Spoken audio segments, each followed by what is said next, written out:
நமச்சிவாய வாழ்க வளமுடன். இன்று மேஷ ராசிக்கு யோகம் தரும் கிரகங்கள் எவை என்று தெரிந்து கொள்வோம். நம்ம வாழ்க்கையில் எப்போதும் எல்லோருமே பணம், சம்பத்துக்கள், மகிழ்ச்சி இதெல்லாம் வேண்டும் நினைக்கிறோம்.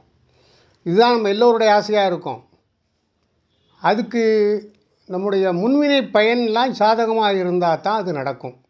அதனால் பிறக்கும் வேளையில் கிரகநிலைகள் அமையப்பட்ட பொசிஷனை பொறுத்து நமக்கு நல்ல பலன்கள் கிடைக்கும். ஒவ்வொரு ராசிக்கும் குறிப்பிட்ட சில கிரகங்கள் யோக பலன்களை தரக்கூடியவனாக அமையும். அந்த கிரகங்கள் நம் ஜாதகத்தில் வலிமை பெற்றிருந்தால் நமக்கு நல்ல பாக்கியங்கள் கிடைக்கும் என்பதில் சந்தேகமில்லை. ஒருவர் ஜாதகத்தில் பூர்வ புண்ணியஸ்தானமாகிய 5ஆம் இடமும் 5ஆம் வீட்டோனும் 5ஆம் வீட்டுக்கு காரகத்துவம் கொண்ட கிரகமும் நவகிரகங்களில் முதல் சுபகிரகமான குருவும் வலுத்திருந்தால் யோக பாக்கியங்கள் அமையும். மேஷ லக்னத்திற்கு அதிபதி செவ்வாய். லக்னாதிபதி செவ்வாய் 8ஆம் இடமும், செவ்வாய்க்கு சொந்த வீடு என்றாலும் லக்னாதிபதியத்துக்கே அதிக பலம்.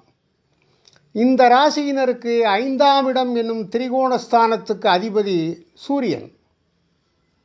குரு பாக்கியஸ்தானம் எனும் 9 இடத்துக்கு உயர் திரிகோணம் அதிபதியாக இருக்கிறார். ஆகவே இவர்களுக்கு சூரியன், செவ்வாய், குரு ஆகியோர் யோக பாக்கியங்களை அளிக்கக்கூடியவர்கள். இவர்கள் மூவருமே ராஜகிரகங்கள் என்று சொல்லப்படுவார்கள்.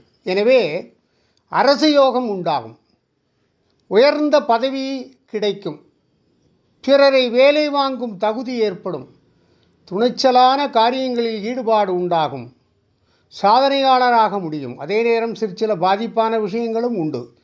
இந்த ராசிக்காரர்களுக்கு புதன், சுக்கிரன், சனி ஆகியோரால் கெடுபணங்கள் உண்டாகும். இந்த கிரகங்களின் ஆட்சி காலங்களில் தசை, புத்தி, அந்தரம் இந்த காலங்களில் எச்சரிக்கையாக இருக்க வேண்டும். அத்தோடு குறிப்பிட்ட காலங்களில் கிரக சாந்தி பரிகாரங்கள் செய்து கொள்வது நல்லது.